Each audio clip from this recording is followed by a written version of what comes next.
Hey guys, welcome back to another vlog. I'm Anna. If you've never been here before, welcome. If you have, welcome back. I have allergies right now. It's like 70 degrees, gonna be like 80 degrees today, so the weather's very dry and it's affecting my allergies really bad.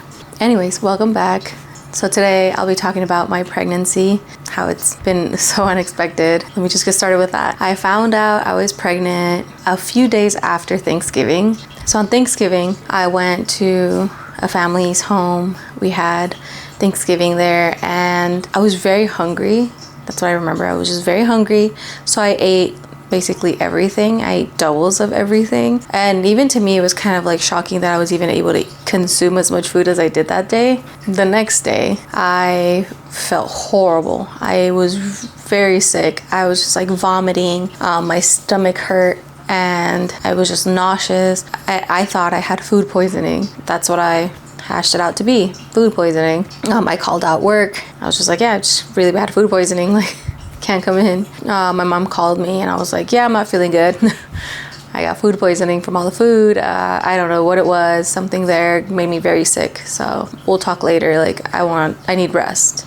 I was sick for about like 2 days where I was just like feeling nauseous and like vomiting, you know, the stomach aches and the pains and the gurgles. And then I felt better. After the 2 days, I felt better. We actually had an event that we were going to cater later that week. I want to say it was Friday or Saturday. I think it was Saturday of that weekend. So basically Thursday was Thanksgiving. Friday I was sick. Saturday I felt better. And you know, I was like getting better. I didn't feel my best, but I was getting better. And I went and I worked that event with my husband. Our son stayed with my mom. I ate a little bit while I was there, but I was like, you know what, like I'm not gonna have a drink tonight. Like my stomach is just like not feeling its greatest, you know. Like I was just like, I'm not feeling the best. I'm cool, like I'll sit this one out. I just couldn't do it.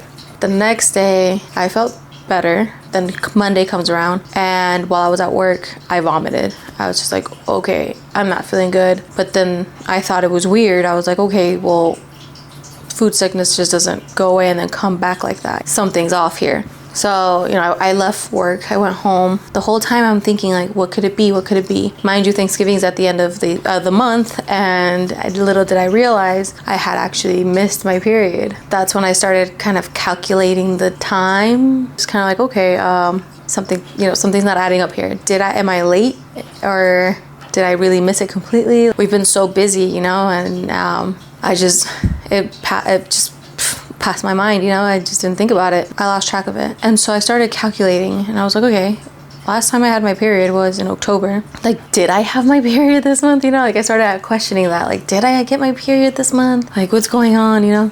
And finally, like, I realized, like, you know what? I didn't get my period this month. Like, oh no, you know?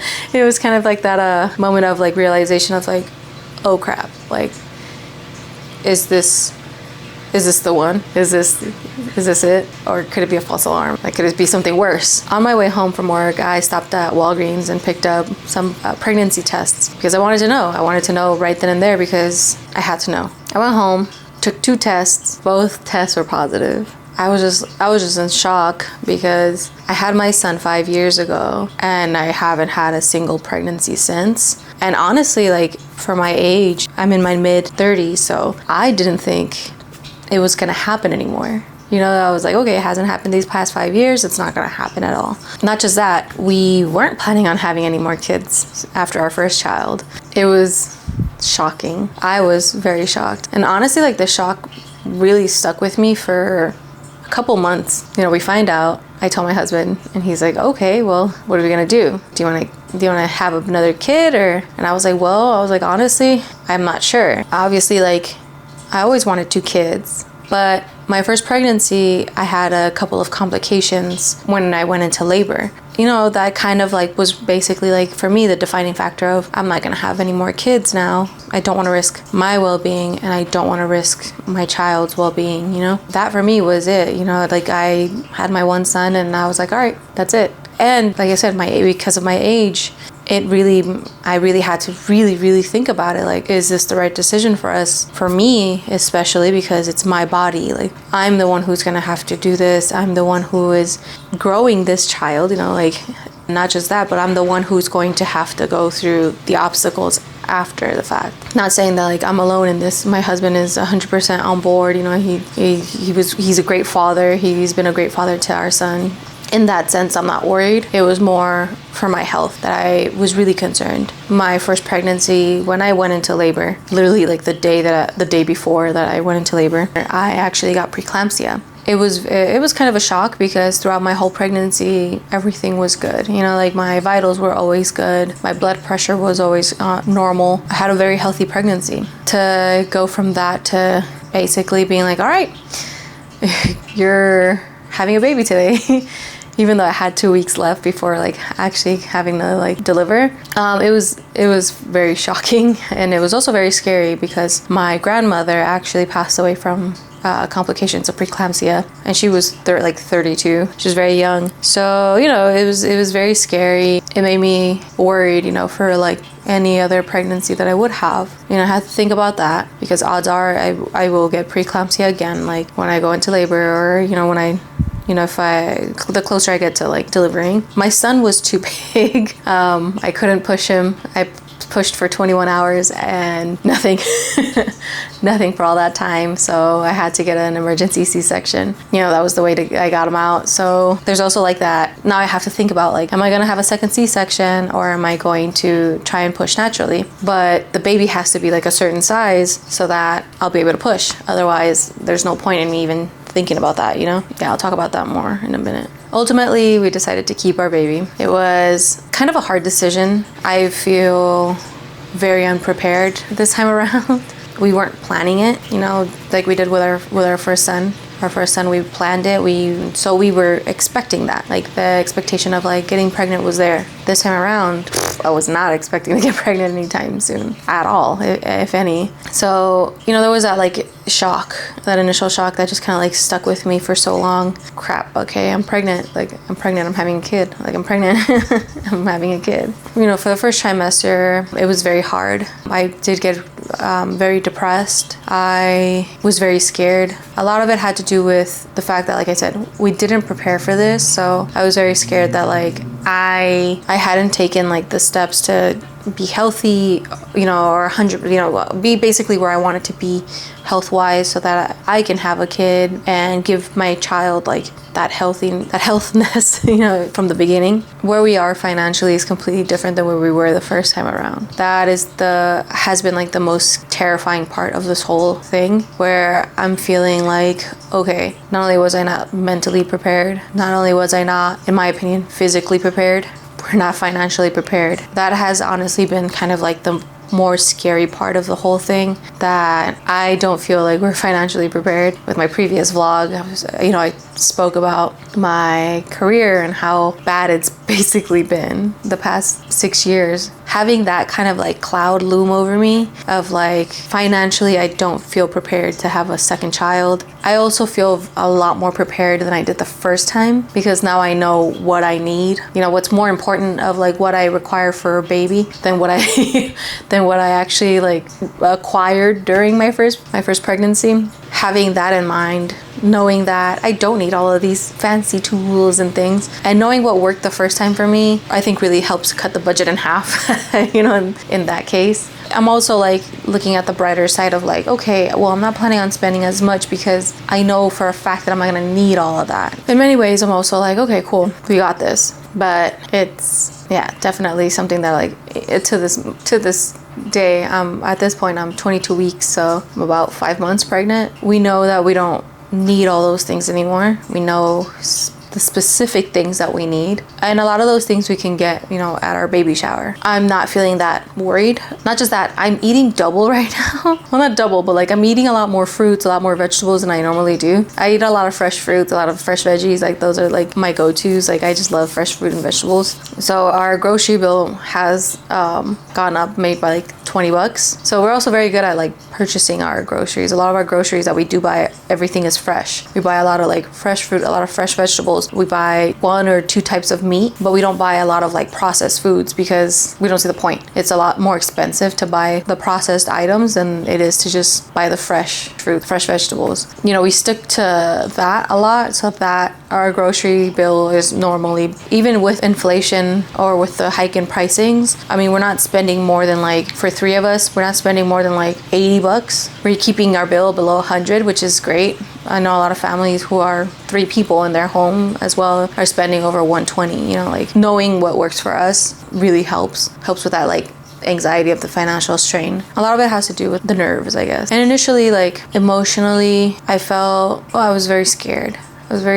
And a lot of it had to do with like feeling, a lot of like my feelings that I was getting were kind of like PTSD feelings from our accident, and you know, the recovery part, and then the previous pregnancy, the reminder of like kind of how traumatic not the birth, but the birth, but also like the after the recovery part of the birth. A lot of those feelings were kind of coming back to me. I was feeling I didn't really know how to feel. I was having a lot of like detachment, I guess, because like also like I said, my age, a lot of complications can happen. In a way, for me to not hurt, I was creating that detachment, you know, where until I knew that my baby was whole, my baby was healthy, that everything looked like it was going well, my vitals are good, you know, I didn't want to really like feel attached to my baby, because if anything were to happen the first trimester,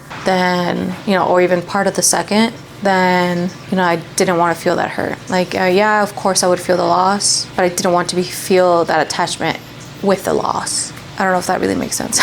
I felt very depressed the first month. I mean, the first trimester, not first month, the first trimester. I felt a great loss for myself, because I was like, okay, well, I kind of feel stuck now. You know what I mean? Like but not like necessarily like in my life. It's my career. I feel stuck again. You know, that feeling of like, okay, I have to slow down, and now I have to take my time again to get to where I need to be. Now it feels like, okay, I have so and so months to find a new job and work that job before I have to go on maternity leave, you know. And so in a sense, it almost feels like a burden. Like I'll become a burden to any job that I go to if I were to get hired, because then it's like, oh, so you're here to work for like 4 months, then you're gonna go on leave, be gone for like 3 months, and then come back, you know. Which, I mean, in a sense is not a very long time, but depending on the type of work, it can be a very long time because the amount of work that needs to get done. And not just that, like